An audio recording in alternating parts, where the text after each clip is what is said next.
Welcome back to my channel S কিচেনের পক্ষ থেকে আমি শেফালি নিয়ে এসেছি আজ আপনাদের জন্য আরও একটি নতুন স্বাদের নতুন রেসিপি। বাড়িতে থাকা উপকরণ দিয়ে খুব সুন্দর একটা রেসিপি।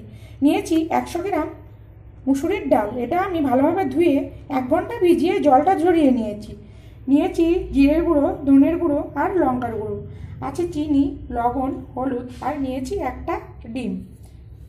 তো সবার প্রথমে আমি যেটা করব, নিয়ে নেব একটা মিক্সারের জার, নিয়ে ডালটা মিক্সার জারের মধ্যে দিয়ে দেব। আমার আরও নিত্য নতুন রেসিপি পেতে আমার চ্যানেলটিকে সাবস্ক্রাইব করুন আর পাশে থাকা বেল আইকনটিকে অল করে রাখুন, যাতে সবার প্রথমে আমার নোটিফিকেশান আপনার কাছে পৌঁছে যায় আর আপনি অতি সহজেই দেখে নিতে পারেন। দেখুন এখানে দিয়ে দিলাম ডাল, আমি কিন্তু জল ব্যবহার করব না। দিয়ে দেব একটা ডিম। 100 গ্রাম ডাল আর একটা ডিমের জন্য নিয়েছি 1/2 টিস্পুন লঙ্কার গুঁড়ো, 1/2 টিস্পুন ধনের গুঁড়ো, 1/2 টিস্পুন জিরের গুঁড়ো, আর নিয়েছি পরিমাণ মতো লবণ, পরিমাণ মতো চিনি আর পরিমাণ মতো হলুদ। দিয়ে এটা আমি খুব সুন্দর একটা পেস্ট করে নেব। তো পেস্টটা করে আমি ফিরে আসছি। আরও অন্য অন্য উপকরণও আছে, তো ভিডিওটি স্কিপ না করে পুরোটাই দেখতে থাকুন। দেখুন ডাল আর ডিমের মিশ্রণটা আমি একটা বড় পাত্রে নামিয়ে নিয়েছি, আর এখানে দিয়েছি 1 টিস্পুন আদা রসুন পেস্ট আর মিডিয়াম সাইজের একটা পেঁয়াজ বাটা। দিয়ে এটা খুব সুন্দর করে আমি ফেটিয়ে নিয়েছি। এই ডাল আর ডিমের মিশ্রণটা যত ভালো ফেটানো হবে ততটাই কিন্তু রেসিপিটা খেতে ভালো হবে। আর এই যে রসুন আর আদা আর পেঁয়াজের পেস্টটা আমি আলাদাভাবে দিয়েছি, এটা কিন্তু আপনারা যখন ডালটা পেস্ট করবেন সে সময়ও দিতে পারেন। দেখুন ডাল ডিমের মিশ্রণের জন্য এখানে কড়া গরম করে দিয়েছি 2 টিস্পুন মতো রিফাইন তেল, আর দিয়েছি 1/2 টিস্পুনের একটু কম গোটা জিরে। তো জিরেটা ফোড়ন হয়ে এসছে। এবার দিয়ে দেব যে ডাল আর ডিমের মিশ্রণটা। আমি এখানে রিফাইন তেল ব্যবহার করছি, আপনারা চাইলে সর্ষের তেলও কিন্তু ব্যবহার করতে পারেন। আর এই যে ডাল আর ডিমের মিশ্রণটা দিয়েছি, নেড়ে নেড়ে একটা ডো টাইপের করে নেব। দেখুন এখানে ডাল আর ডিমের মিশ্রণটা রেডি হয়ে গেছে, আর আমার জোর 3 মিনিট সময় লেগেছে এই ডোটা রেডি করতে। আর অন্যদিকে দেখুন একটা থালায় আমি রিফাইন তেল ব্রাশ করে রেখেছি। এবার এই ডালের মিশ্রণটা আমি থালাতে সেট করে নেব। তো আমি সেট করে নিয়ে ফিরে আসছি। গ্যাসটা বন্ধ করে দিলাম। দেখুন ডাল আর ডিমের মিশ্রণটা আমি তেল মাখানো থালাতে ঢেলে প্রথমে আমি খুন্তি দিয়ে সেট করে নিয়েছি, তারপরে হাত দিয়ে সেট করেছি। প্রথমে কিন্তু ডালটা খুব গরম থাকে, হাত দিয়ে কিন্তু সেট করতে যাবেন না।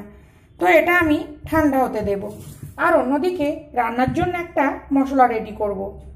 দেখুন এখানে দিয়ে দেব 8-10 কা মতো রসুন, দিয়ে দিলাম 1/2 ইঞ্চির একটু বেশি আদা, দিয়ে দেব 3টে শুকনো লঙ্কা, আর দিয়ে দেব একটা টমেটো, আর এখানে দিয়ে দিলাম 1/2 টিস্পুন ধনের গুঁড়ো আর 1/2 টিস্পুন জিরের গুঁড়ো, আর দিয়ে দেব অল্প পরিমাণে জল। দিয়ে একটা মশলা রেডি করে নেব। দেখুন ডাল আর ডিমের মিশ্রণটা ঠান্ডা হয়ে গেছে। এবার আমি একটু পিস করে নেব। আর এই পিসটা করার আগে অবশ্যই কিন্তু চুরিতে একটু তেল মাখিয়ে নেবেন। আমি একটু বড় পিস করছি, আপনারা চাইলে একটু ছোট বা আরো বড় পিসও কিন্তু করে নিতে পারেন।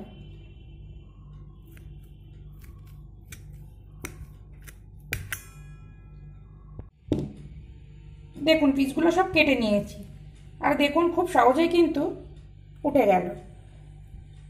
তো যখন আপনাদের মাছ মাংস খেতে ইচ্ছে না হবে অবশ্যই একবার এইভাবে ডাল আর ডিম দিয়ে রেসিপিটা তৈরি করে খেয়ে দেখুন, খেতে কিন্তু দুর্দান্ত স্বাদ হয়। দেখুন ডাল আর ডিমের ওই পিসগুলো ভাজবার জন্য এখানে আমি পরিমাণ মতো রিফাইন তেল বসিয়েছি, আর তেলটা গরম হয়ে এসছে। আমি কিন্তু মিডিয়াম করে রেখেছি গ্যাসটা, মিডিয়াম ফ্লেম করেই কিন্তু উল্টে পাল্টে ভেজে নেব। আর আমাকে যারা নতুন বন্ধু করেছেন এই 2-4 দিনের মধ্যে তারা প্লিজ কমিউনিটিতে একটা লেটার রেখে যান। আমি তাদেরকে খুঁজে পাচ্ছি না, আর তাদের কাছে যেটা আমার খুব সমস্যা হয়ে যাচ্ছে। দেখুন উল্টে পাল্টে লাল করে ভেজে নিয়েছি। এবার আমি এগুলো তুলে নেব। তুলে নিয়ে বাকিগুলো একইভাবে ভেজে নেব।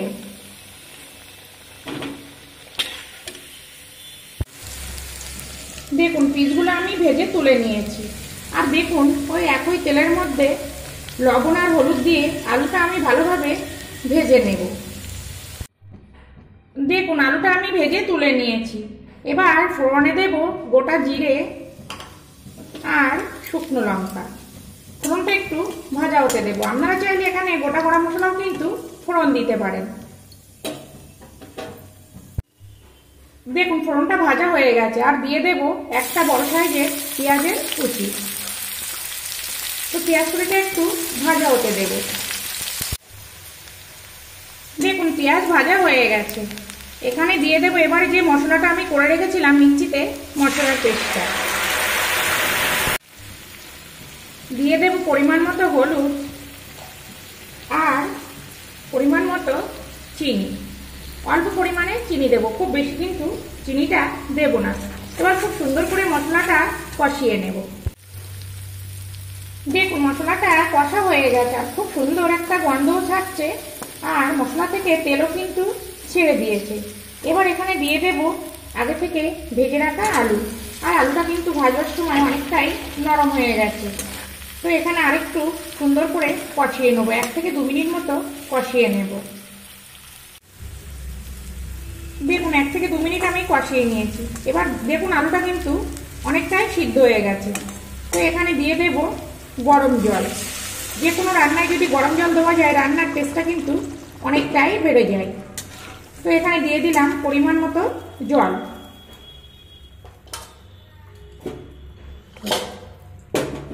আর দিয়ে দেব পরিমাণ মতো লবণ।